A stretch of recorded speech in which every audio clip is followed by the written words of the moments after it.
has any period in South Africa's history witnessed a higher interest rate than the past 15 years? Something that NUMSA was asking of the central bank governor Tito Mboweni. And Mboweni, in that process, I was in the meeting with him, said, no, we're going to keep the exchange controls off, and if we don't, the money will flood out, and that means we'll keep the interest rates high. So he was just rejecting their demand that the interest rates be lowered. Just about every penny that we have is in some way caught up in some form of capital flight, with or without our consent.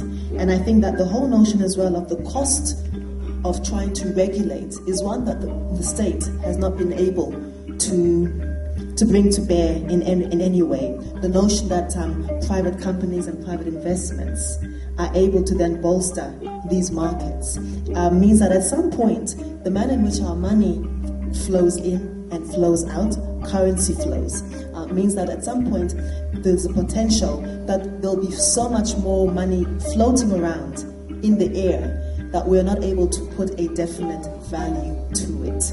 Is there any period in which we've had a worse current account deficit? And what that means is our flows of money out of the country, both to the huge corporations that Trevor Manuel gave permission to leave. You know them all, right? Anglo-American, De Beers, Old Mutual, SAB Miller, Investec, Didata, Mondley, before that BHP Billiton through Gencorp, before that Liberty Life.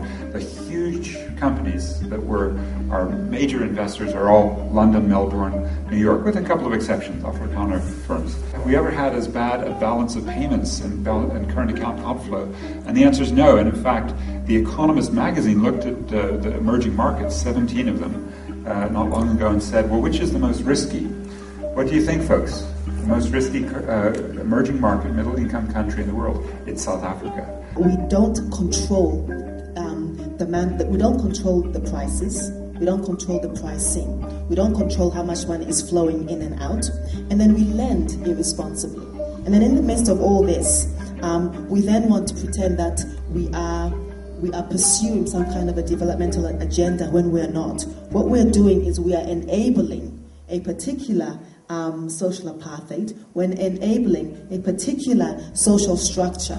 And what we are doing in this regard is that we're sitting on some kind of a fool's paradise. And I say this because the kind of agenda that we have pursued leads to two things: rootless growth and voiceless growth. Rootless growth basically is that we may have the mechanisms for all of this infrastructural development, but we don't have the mechanisms for this development to filter through broad populace.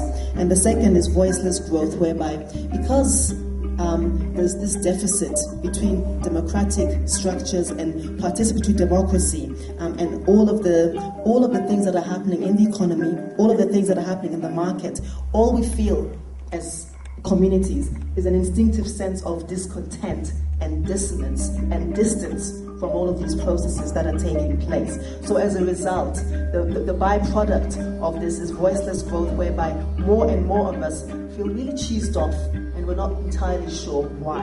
So one way or the other, the groundswell is quite ripe, and one way or the other, the crisis in accountability, in democracy, means that at some stage these issues are going to conflate. There isn't enough money going around to maintain the retail sector.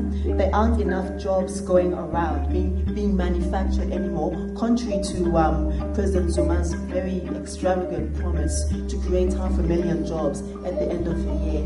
And while in the same period we've lost almost as many jobs. So where these jobs are going to come from is not clear. Has this country then used the huge profits generated by capital wisely? Did those get invested in new plant and equipment and hire workers during this great period of macroeconomic stability?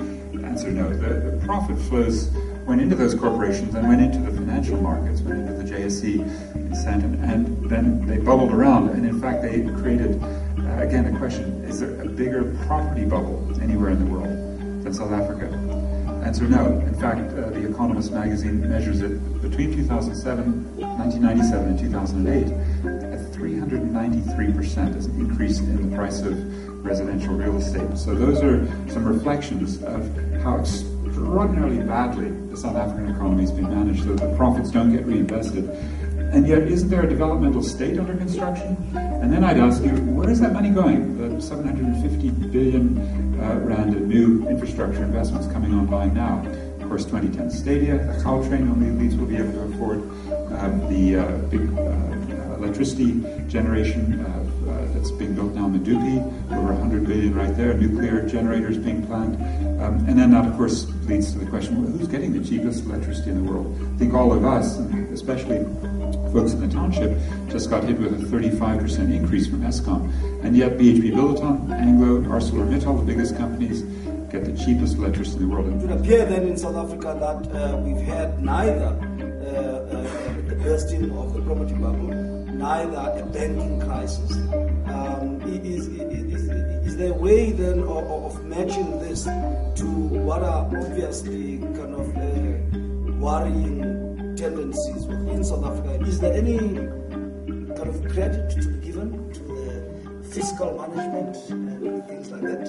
On the fiscal front, the other slight shift is away from the budget surplus that Trevor Manuel ran. He basically didn't spend the money that the South African state had over the past few years and ran a surplus for about 3 years.